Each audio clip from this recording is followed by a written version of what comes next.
Welcome to Comparison is the Thief of Joy, a live call-in podcast that occurs every other Sunday at 6 p.m., where we talk about life and my journey through it. And while I do the podcast, I like to paint. So each podcast will have a corresponding artwork that'll go to it.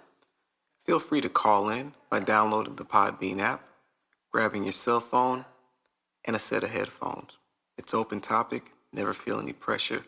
Comparison is the Thief of Joy is available on all major streaming platforms, and my artwork can be found on my Instagram, Comparison is the Thief, or DonnieSun82.myportfolio.com for purchase. Enjoy. Ray, are you ready? Let's do that. Hey, let me see if I can let him in again. Hey, how's it going, man? Hey, bro. Hey, what's going on? What's finally figured out how to get in this joint. Yeah, it's like a puzzle, but once you get it going, it's relatively smooth. How's your day going so far, King? Everything smooth, my brother. Good deal. So I was just telling the people, well, first, everybody, this is my special guest, OCKZ. Is that how you pronounce it? Is that correct? Yes. All right. I first discovered him on Spotify when I was training for my first Muay Thai bout, and this song came on called Young Muslim Wealth. And, first I'm like, okay, the beat is moving, gave me like a gangstar feel. And then some dude just got on and started spazzing. And I looked and I'm like, who's this dude, OCKZ? And so I've been telling everybody about it. And then as I decided to start expanding my podcast out, I took a shot and I reached out to the brother and asked if he wanted to be on the show, and he agreed. Thank you so much, man. I really do appreciate you carving out this time to speak to me for a moment. No problem, bro. Man, I appreciate you reaching out. Absolutely. So I did want to ask you about your clothing line. Could you tell me just a little bit about it? So I own 3 clothing lines. All right.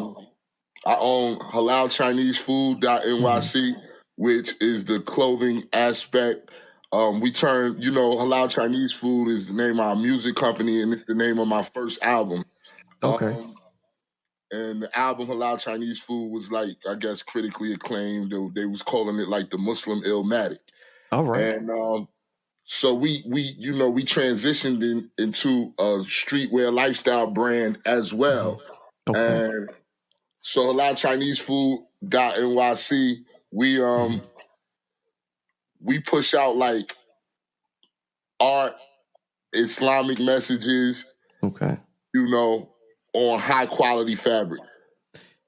Now, I was actually looking at your YouTube channel, and you had a blog or a vlog that was in your car, and you were talking about the young Muslim Black experience. What made you convert over, or had you always been in that faith? I was born Muslim. Okay. So I was born Muslim, but we grew up in the hood, right? So Yeah. I was always a proud Muslim, but I also, was like a troubled youth.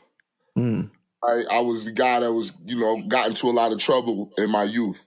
Yeah. And so I always represented Islam. But I wanted to I wanted to give the world the perspective of the African American, the Black man in America that's Muslim, that's struggling between doing the right thing and all the wrong things that America and the society in a whole, this world pushes at you. Mm-hmm. Right? A lot of times people think of Muslims and they expect perfection. Mm-hmm. Right? They say, oh, it's a lot of rules. You guys got a lot of stuff you're supposed to do. And the moment you're not doing one of those things, people look at you different. Right? But over here, we struggling. We coming from the same, struggle as every other Black person in this country, right? And we deal with the same temptations and we fight the same struggles as everyone else. But we trying to hold on to, that glimpse of good, which is Islam. Right. And man, it's funny that you say that because it's a constant struggle between what you've learned and then what you're learning. Because I look back, I was just thinking about it this morning. I look back on some of the thoughts and the actions that I did when I was younger and how far off and how wrong they were, and having to unlearn those things. And I tell people all the time, a lot of times people are like, well, aren't you happy that you went through those things? And I'm like, yeah, I have the knowledge, but I wouldn't want my daughter to go through those things to obtain the knowledge if she could avoid it. Of course, we had to get it the hard way, right? Yeah. We come from a situation where, we're kind of behind the rest of the world, right? Because of, economic reasons, slavery, injustice, you name it, right? Our people have been kind of pushed behind. And then with the drug epidemic that came, a lot of kids went uneducated when it comes to the nuances of life, right? We may have went to school, but when it comes just to, life lessons, we had to learn them the hard way. Nobody ever taught us about credit, so on and so forth. Right. So these mistakes that we made, we had to make them so that our kids won't have to make them. God willing. I was lucky. I had my father in my life up until the day that he passed about 4 or 5 years ago. And he taught me a lot before he left. And I didn't realize that the lessons that he was teaching me was to prepare myself to be his replacement. Right. He did teach me about credit. But the biggest thing that he gave to me was reading books, self-help books in particular. Like I remember this vividly. The very first book that he ever gave me was As a Man Thinketh, and The Richest Man in Babylon. I read that too. Hey man, I'm a big reader. Even though as I'm getting older, I'm starting to do a lot more audible books because I just don't have the time. But the answers are there. It's just having to look for them and apply them in real life. How about you? What's one of your favorite books as for in that realm? Ooh, that's a good question. The Wretched of the Earth. I've never read that. What's it about? It's about a man in it's about a man in war-torn Albania, and he's speaking about colonizing and colonizers and people being colonized, and the mentality of the colonizer and his hatred for the colonizer. That's the gist of the book. It's a really deep book, and they write like theses on this book. So my explanation is not giving it any justice. Nah, I hear you. I'm gonna check it. I'm actually looking at it right now. I guess it's James Axler. No, I'm not sure. No, that's not it. That might just be the rereading of it. Yeah, that's but I'm definitely gonna check it out. Yeah, I'm definitely gonna check it out. But the topic I was going to talk about today, and this fits into what we're talking about right now, is just how do you let things go, thoughts, people, and things that we sometimes hold on for too long.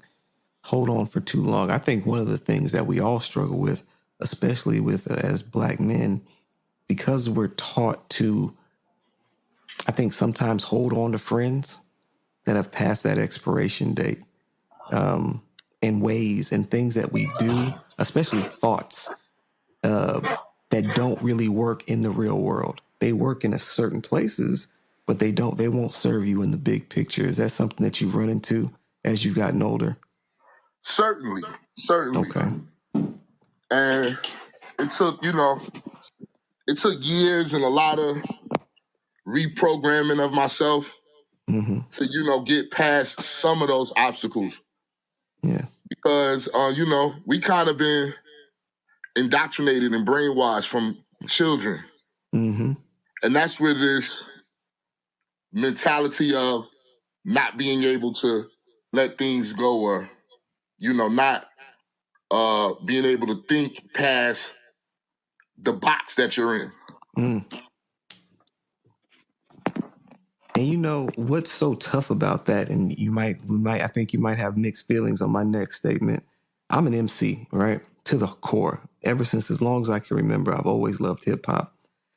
But as I've gotten older, how do you mind if I ask how old you are? I'm 42. I'm about to be 40 this year.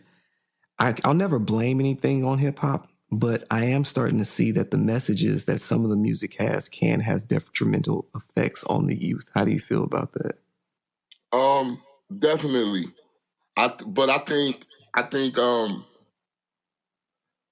the society has been detrimental to Black youth. Agreed. That message was then put into the music. Mm-hmm. And as society got worse, the music got worse. Facts. So I feel like the music is a real reflection of what's really going on out here. Right. Right. So yeah. You know, I like, I totally disagree with some of the messages now that I'm a father and I'm an older man. Yeah. But at the same time, this is what's really going on out here. Yeah. It's what they're really living. And it's just, how many kids do you have, if you don't mind me asking? I have 3. 3. My youngest is 4, and it's my only girl. And man, I worry a lot because from when I was young to now, things have changed dramatically. And I'm not really in a positive direction. No, it's getting worse and worse. Yeah, it's really getting worse.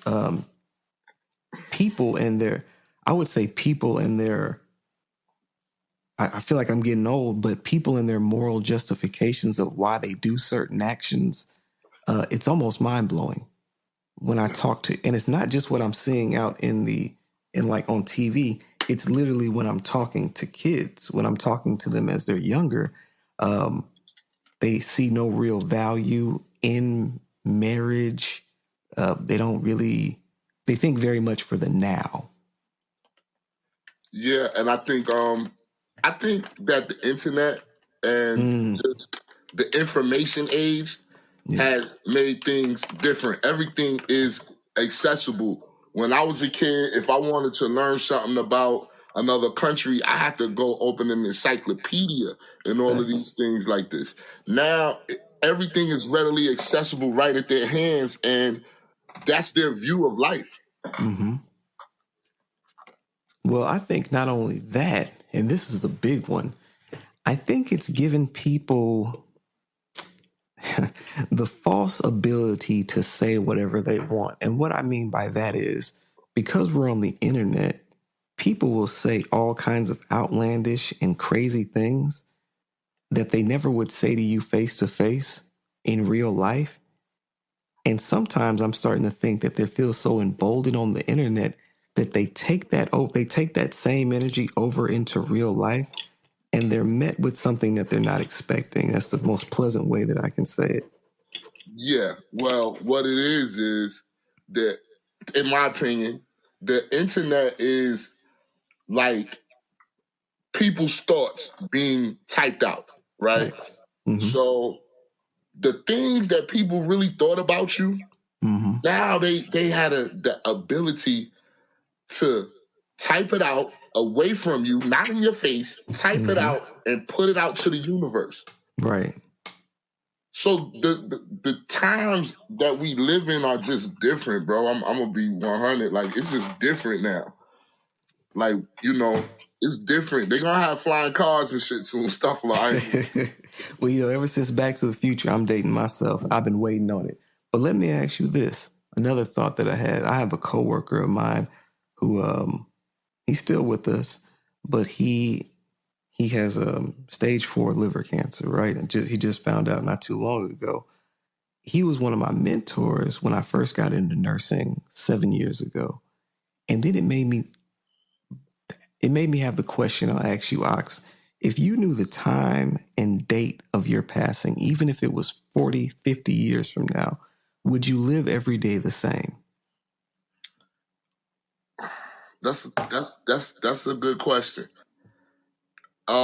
Because you want to say, no, I would live every day to the fullest. I would, but then also like the bigger grand design Yeah. wants for you to live your life out the way you're living it, because it gets you to a point, right, in that grand design, in a place. So, with God being the grand architect of things, he's painting you as you go. Right. And So I'm listening. Now, so I think if I knew when I was gonna die, I don't know. I still would want to go through all the stages that Allah is going to take me through. Okay, I can definitely understand that, and it's funny that you talk about God painting you as you go. I tell people a lot that the reason that we face such difficulty in life is because God has a plan, a little roadmap laid out for you, right? And when you decide that you want to go your own particular way, it's when you start to get into trouble. And the funniest part about it is it's not really a secret, right? So, because, I think they say that the wages of sin are death. And some people say, oh, that's exaggerated. I say, well, think about this, right? What happens if a flower decides to grow down or a fish decides to jump out the sea? Death occurs. The way that God sets things up, he puts a universal stopgap. And what I mean by that is when you start deciding you want to go left when he's telling you to go right, you'll notice that the temperature starts to go up. And I like to use this, especially in relationships. If you're in a relationship, whether it be with a friend or, with your homeboy or with your girlfriend or wife, and you're not supposed to be there, you'll notice this progressive and increasing level of difficulty. And it just becomes to a point where eventually you'll end up having to end that relationship regardless of how much you really want it, because you never were supposed to be there in the first place. And same with obstacles. There's a difference between God putting obstacles in front of you to strengthen and test your skill. And then there's a stop sign when things become so difficult and you're trying to make things happen that don't need to really occur. But you're just so hard-headed and want to do it your way, even though your gut and everything that's happening is telling you to stop. Right. I think so. This is something that I like to say. I got in a lot of trouble in my life, been through some things. And what I noticed is that I always, people get in trouble when they making decisions from a desperate place. If you notice, you can slow down and absorb the lessons when you're in a more comfortable position. Sometimes when you coming from a place of desperation, you're just pushing, you're fighting, so you can't even see some of the warning signs that be coming your way until it's kind of like too late sometimes, because you fighting this uphill battle to get out of the situation that you're in. Right? Now, if you notice, when people become more well off, they become more financially stable, they get into marriages that are happy unions, they start to be able to slow down and absorb life. Right. But have you ever seen a guy who, maybe when you were younger, this guy was a hustler, he was, going hard in the streets. Then you see him and he's retired and now he's on to something different, and you can just see it's almost like a different person. Yeah. No, you're absolutely right. And I think and it's such a thing for artists too, right? Like right now, I'm so happy that I'm in a comfortable space right now and I'm able to do this and I'm able to do my artwork because there's no pressure. There's no pressure, and it would be much harder for somebody to take advantage of me right now because I'm not in desperate need of the money. Whereas had this been 10 or 20 years ago, I might have got into bad deals or allowed somebody to take advantage of me because it was all I had. Like the recording artist Mims from This Is Why I'm Hot. You know how much he said he made off that song? How much? $30K. Yeah. $30K. Listen, bro, they've been robbing us for centuries, right? They've been robbing us for centuries. They've been robbing the artists. I'm glad that as an artist, as an MC, I'm to a place where I know that I can service the people that like my music, and I'm not really worried about other people and what they think. Yeah. A It's a lot of different times, mindset. yeah, people compromise the art trying to, you know, catch a hit. Right. But see, that's good that you no longer have to operate. Because I think also when you're trying to make art and you're focused on making a hit, you're not being yourself, and the art will start to the lack of art almost will start to reflect that. And I remember one time a buddy of mine flew me out to California to do a show. It was the first and my only show. And as we were sitting there preparing for the show, and I started to feel like the writing and the song making process was slowly becoming business. And it took away a lot of the joy. And for me personally, my artwork, whether it be me drawing or as an MC, is my stress relief. And when those two things started to become intermingled, it started not to be as much fun, and it took away a lot of the joy. Have you ever experienced that as a recording artist? Um, yeah, yes and no, right? Okay. Because I've always been independent, and I've always kind of controlled my own narrative. Right. But after Halal Chinese food came out, and it was like, this underground success where people, it's like a cult classic in people's Rolodex. And, it was time to follow up with the next joint. And we did that. And that was pretty easy because I kind of had I had rhymes pre-written for it. Hey. But now, we getting known as, this dope underground MC, hip hop purist. And it was time to make the Prestige, that's the album that Young Muslim Wealth is on. Mm-hmm. And the pressure to deliver was kind of rough. Right. You know what I'm saying? So I would say that, it was times that made me, took a little bit of the joy away from it. But when I overcame that obstacle, it was that much more gratifying, though. So what's your process when you're writing rhymes? So we got different boxes, right? We got the I don't write rhymes, I just keep them all in my head guy. We got the I write the rhymes first and then the beat comes second, or I write the songs as the beat comes on. Which one do you fall under? All three. All three? Okay. Yeah, because look, let me make this clear. I write my raps, right? Okay. I don't. These guys, they say they just freestyle everything, and a lot of them do. I've seen them do it, and it's dope. But my rhyming process is really intricate, So I write my rhymes. Okay. Sometimes I have a rhyme that inspired me come to my head. I write it down a cappella, and then one day I'm in the studio and I hear a beat, and I'm like, oh snap, this rhyme go to this beat. Sometimes, I get the beat and I write the joint. Sometimes I'll go in there and kind of do like boom, four bars off the top of the head. Punch, do another 4 bars off the top of the head. But I think that's for me. That's my lazy. That's me being lazy. Right. So that's why I would say all three. So I agree. I can agree because there's really I think for me, I've definitely done all three.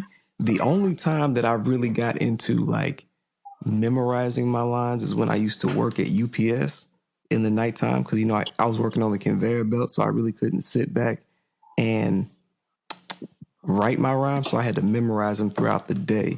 So sometimes I'll revert to that. I guess you're right. I guess it is all three. So here's the tough question.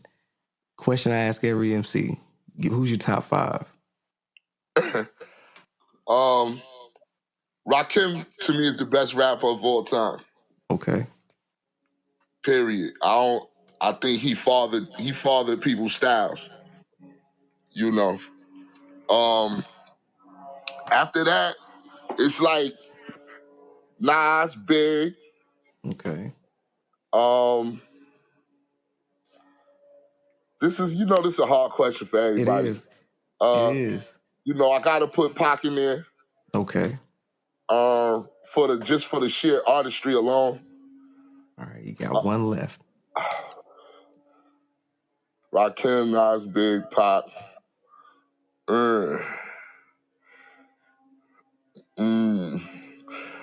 It's between, because KRS used to be in my top 5, but I think it's between Kool G Rap and Jadakiss. Now, Jada, I haven't heard too many people. Was it that Versus that he destroyed Dipset in that bumped him up? Nah. Jada is like a phenomenon. Jada been killing shit. I don't think I could name one whack Jada verse. You know what? 30 years. Nah, you're right. You're right. You know who's now my top? If I had to go top 5, mine's gonna be Nas, Big, Jay. I always put 3 Stacks in there because I feel the same way about him. 3 Stacks, and it's between Scarface and Ghost. So I'm gonna go Face. And the reason I always go 3K and I challenge anybody, he's never had a whack verse. You put Andre on a track with anybody, and he's gonna bring pressure to it. Facts. I would have said I always want to put Pun in there, but there's only those 2 albums. I wish there was more. Yeah, Pun was crazy. But yeah, now here's another thing that's been really difficult. How have you let go of old friendships that no longer serve you? Is that something that you run into where you've had to leave some people behind as your success starts to grow? Well, I mean, I don't know what you know about, how much you know about my story, but after the Prestige came out, I ended up going to federal prison. Oh, I did not know that. Yeah, and so I've been home like a little about almost 2 years now. Okay. But people, when you're in prison, people forget about you, right? Mm-hmm. And they don't be there for you and all of these things. And instead of me being bitter about that, I use that as a motivation. Like, yo, boom! Now I'm finally free of you.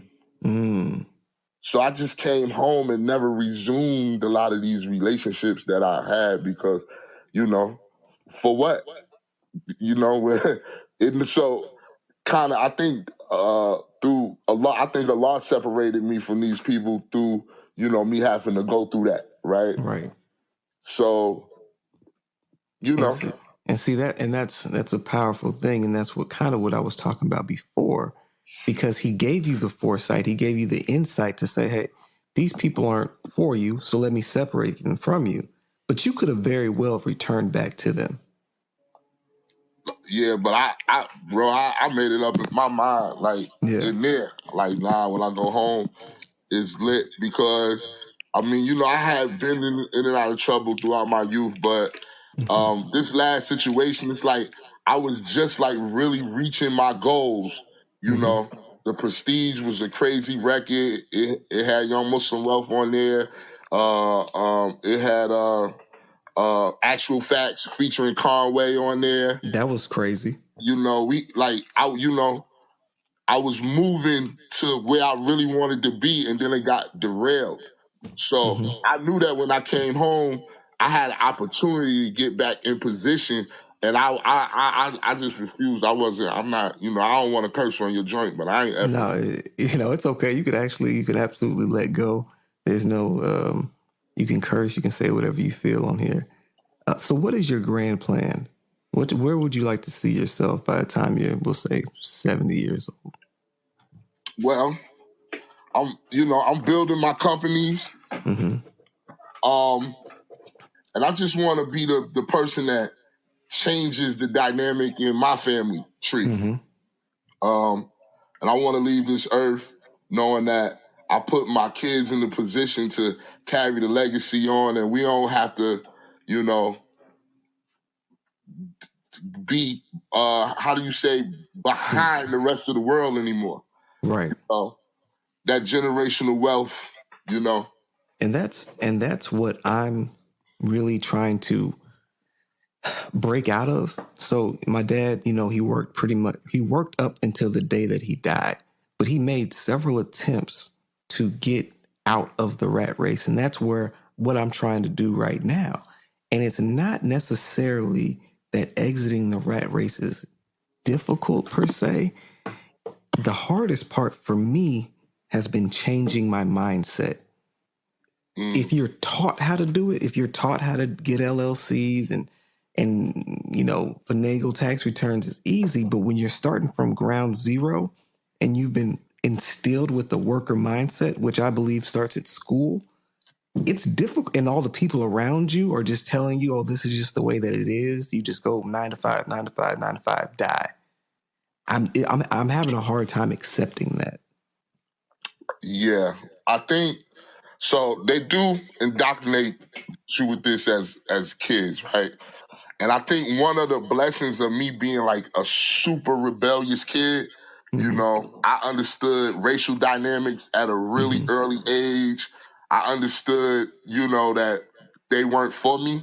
So I was like really, really like a discipline problem in the schools, and I really wasn't taking in the stuff that they was really running past me. Right. And I kind of always was blessed with like this little crazy reasoning.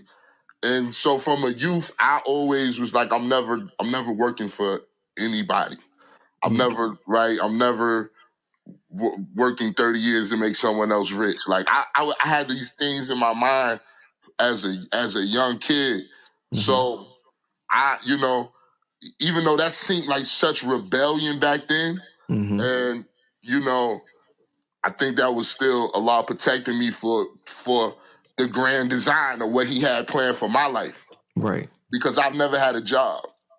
Oh, word? I've always worked for myself, or I was in the streets at one point in time, but I've never worked for anybody. Man, do your kids have that same mentality? They do. Okay. My son's definitely. Yeah. What's his business? You can plug it here if he has one. No, he 8, so. Oh, okay. Okay. He want to start. It's twin. I got twin sons, so they want to start doing kids' clothing, and they getting into coding and stuff like that. Yeah. And I was talking to my homeboy. He was going to his job right now, and I was telling him my thoughts. And I tell my wife, like when I became a nurse 7 years ago, I told her that I never really had any dreams of being a nurse. The reason I wanted to do it for the sole intent was to build up enough capital to do my own thing. And so I was talking to my homeboy about it, and he was like, yeah, I just need to make enough money so I can do whatever I want. I said, look, as long as you're here on this earth, you're going to have to work to some degree. For me, the only thing that I want is freedom of time and my ability to govern and dictate how much time I have to spend around people I don't like. Because I assume when you're independent, true, you may have to do business deals and talk to people you don't like, but it's time limited versus 8-hour shifts of having to be around people you can't stand. Right. I think that having a job or a career is a great thing, right? Absolutely. It's like having insurance. You know your money is coming. Right as rain. The business owner, the person that a person works for, he doesn't have that insurance. He's taking all the risk. That's why he's making the lion's share of the money. Right? He's risking his capital, so on and so forth. So when we realize that working for ourselves and being entrepreneurs, it's a discipline. And once you master that discipline, you never want to go back to working for anyone else, because you're basically trading time for money. And if you're going to trade time for money, you need to have a little more control. Or I don't want to say I want to have more control over how much money I can make in that amount of time. Oh, no, don't. You can say I'm taking notes. You know what I'm saying? So trading time for money. And that's a powerful thing, especially when you break it down. Like for somebody that makes $25 an hour, right? I said, think about it like this. If I came to you right now and said, okay, look, I'll pay you $25 an hour and we'll both make $100 an hour, but I'll give you 25 of it and I'll take 75 while you do the bulk of the work. That wouldn't sound like a great deal to anybody, but when you're working for somebody, that's effectively what's happening. You just don't see it. Right. It's just, it's a system. Mm-hmm. So, we as Black people, as people of color, of any race, nationality, whatever, we have to create our own system. Right? Because, all right, everybody's not meant to take that risk to be a business owner. Correct. Right? But we need to be able to employ our people. Mm-hmm. We need to be able to employ our people and take better care of them than what the system is doing. Correct. And the only way we can do that is through group economics, in my opinion. No. And so I'm a Christian, right? But I've always taken great interest. One of my favorite books and movies was Malcolm X. Ever since I was young, I'm very, very focused on it. So I've paid a lot of attention to not only Islam, but the Nation of Islam as well, even though I know those are two different things. The one thing that I really pay attention to the most is group economics, right? Having your own bank, having your own grocery store, having your own school system. Other ethnicities have that down. Us as a people do not. And I don't know why we have an issue coming together in that realm to start something out as far as a community in that way, because we seem very fractured when it comes to that. How do you feel about that? Well, I think that's by design, right? Okay. I think that there has been many instances where brothers and sisters was together building things, whether it's the Black church, whether it's the Nation of Islam, whether it's the Black Panthers, whether, there's been so many instances where people have been working together, but what do? They send somebody in there to break that up and fracture it. And you can, it doesn't matter, you can name any one of those things that I just spoke of, and you can see where they sent, infiltrators to mess up what was going on.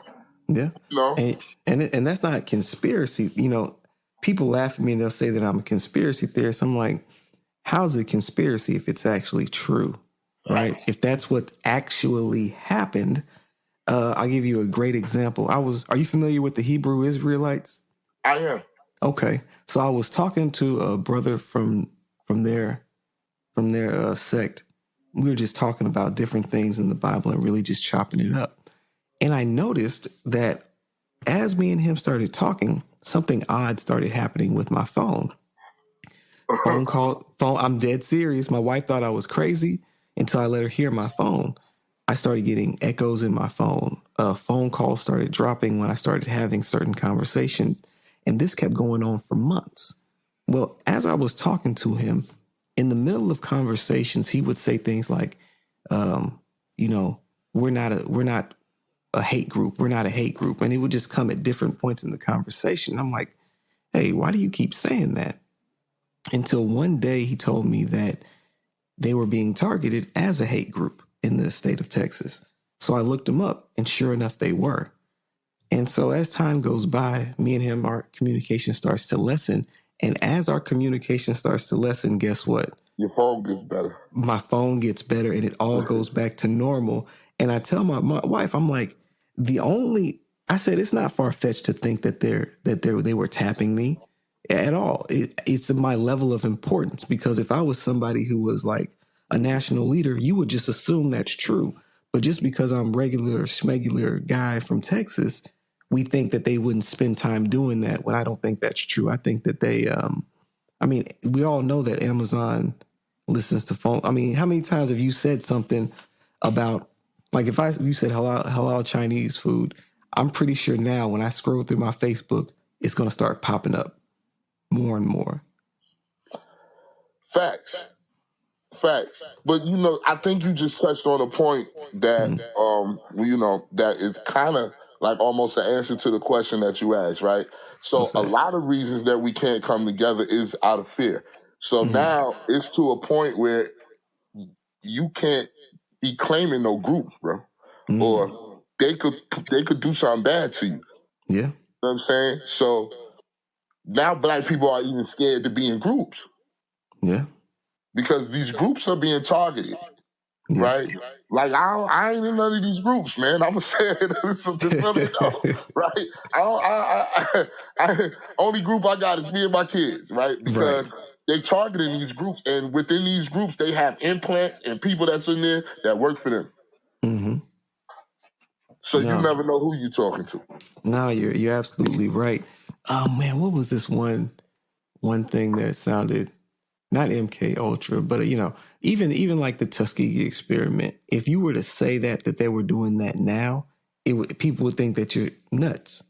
If you went around, saying that they were injecting black men with syphilis, you wouldn't believe it. Like my wife gets on me all the time because I try to either limit or not use wireless headphones. I talked about this in the last one. There's a brain tumor. It's the one that killed John McCain, right? And you can, when you get a chance, you know, off this call, just Google it. There's this rare brain tumor that John McCain had. Over the last decade, since the introduction of Bluetooth devices, this brain tumor has been on the rise.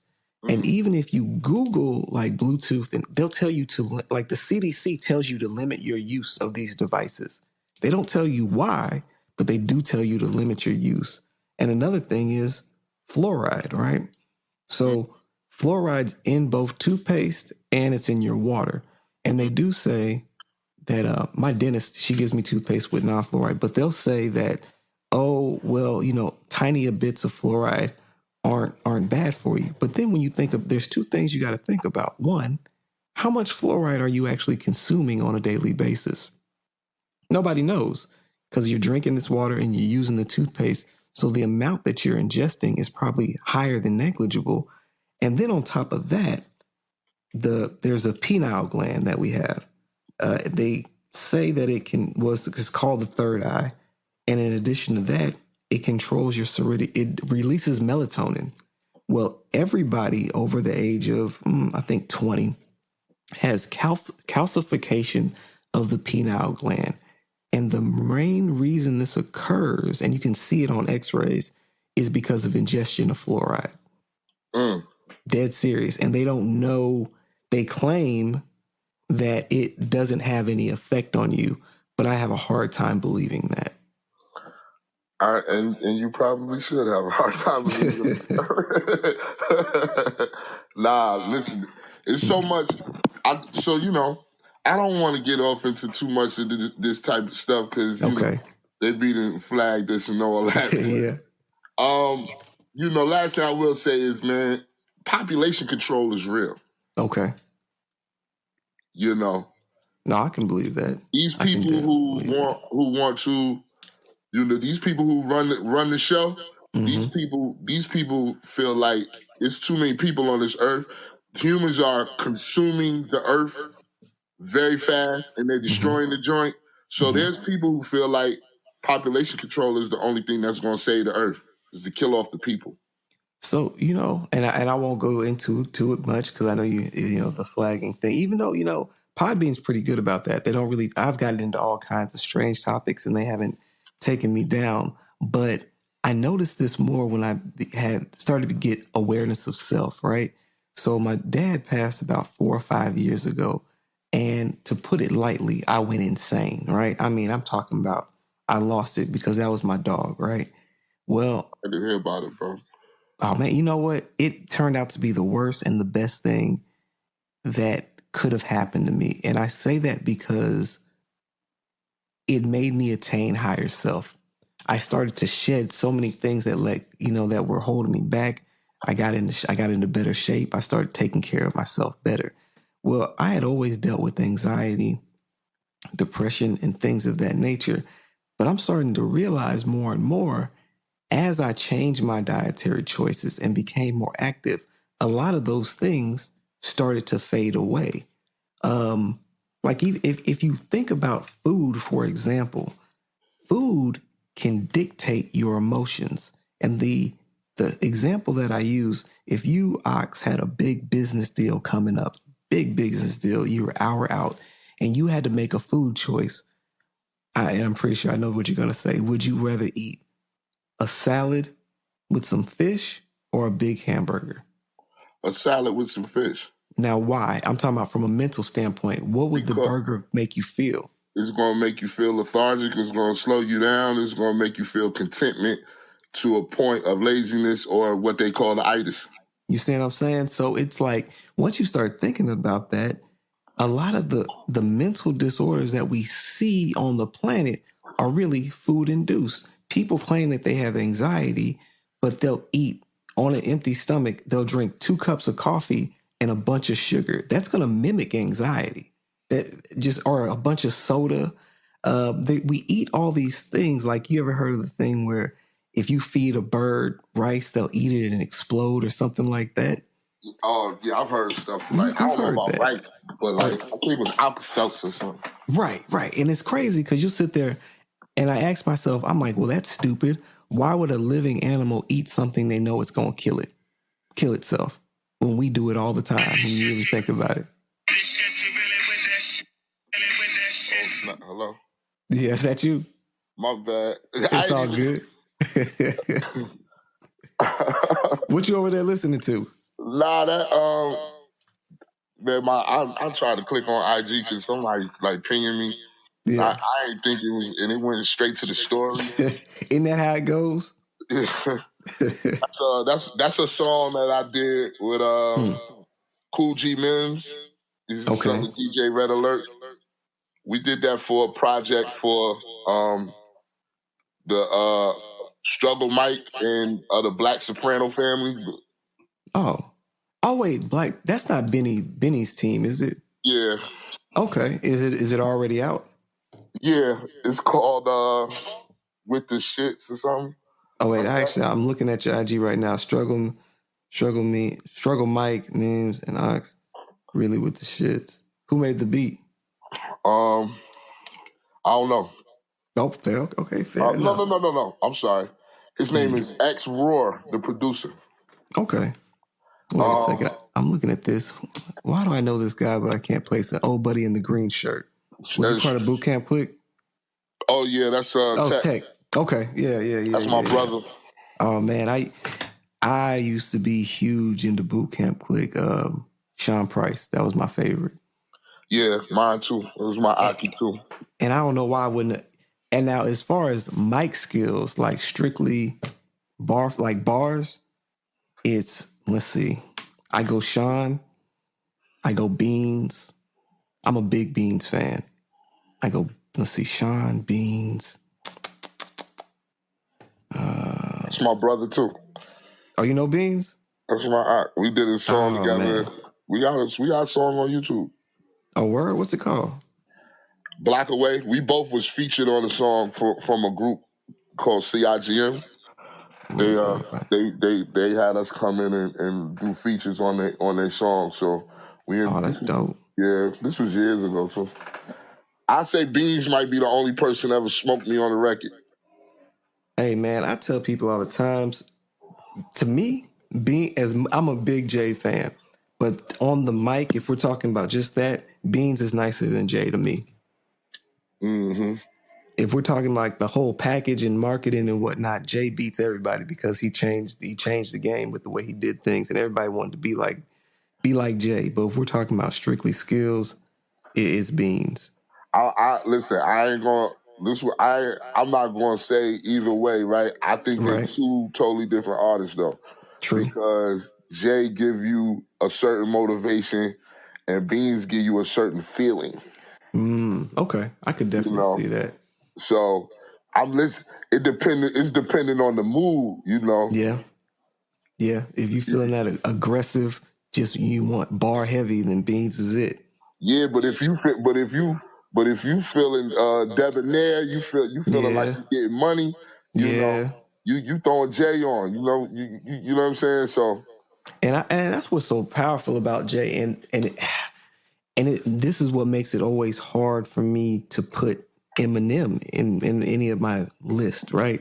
Just for the simple fact that as much as I like Eminem, I can't think of a time when I'm like, put some Eminem on.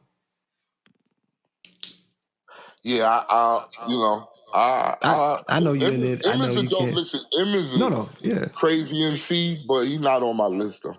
Yeah, and it's unfortunate. I mean, I loved his first album, but the way that I rank albums and have their classics or not, or it depends on how often I go back to them. Right. Like I still go back to Supreme Clientele. Yeah, I mean that's an essential piece of work right there. That that's like that's like an essential. Oh yeah, that Illmatic. In my opinion, Illmatic is the best rap album ever released. I'm not gonna argue because it has no skips, no flaws. No flaws. I think my favorite song on there is probably. I mean, everybody says New York State of Mind, but if I had, let me think. I'm actually looking at it right now. I just remixed New York State of Mind.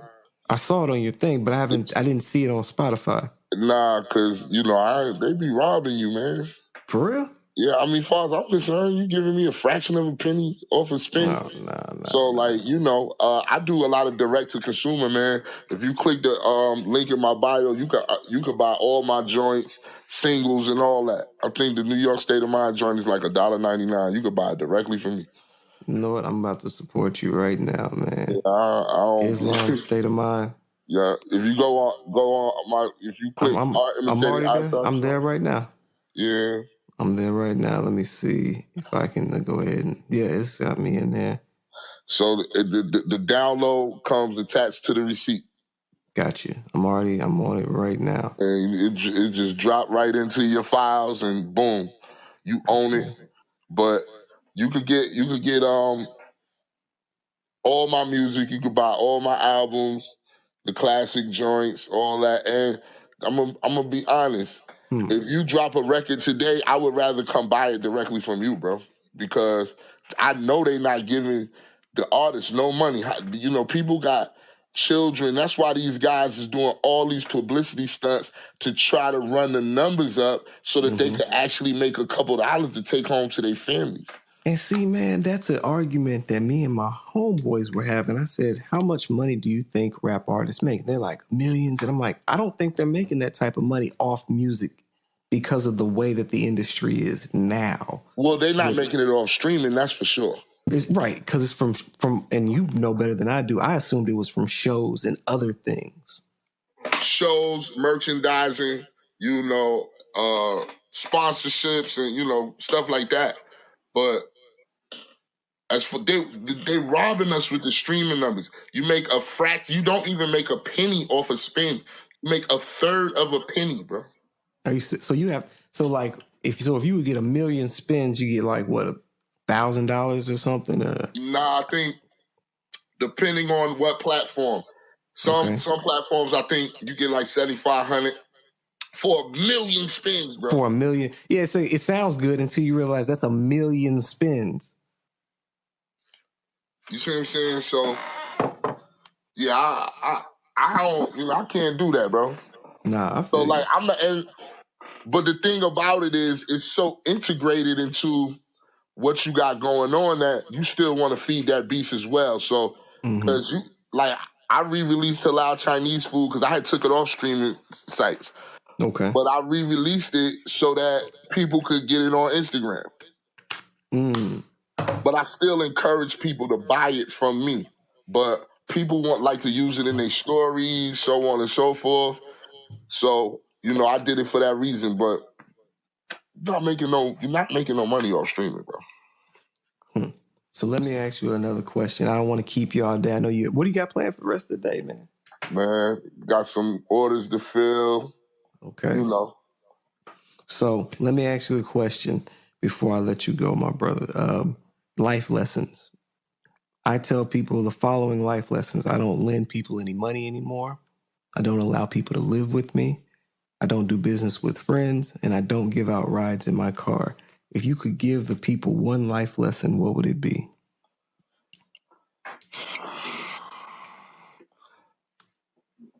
I would tell only thing I would say, Mm-hmm. Outside of God is one, Mm-hmm. your kids is your family. Okay. I mean, your friends, your family is your only friends you ever gonna need. All of these relationships, people trying to be validated by other people, get validated by your kids first, man. Yeah. You ever heard that Scarface line when he said, your family is your backbone, your friends ain't shit? That's a fact. Big facts.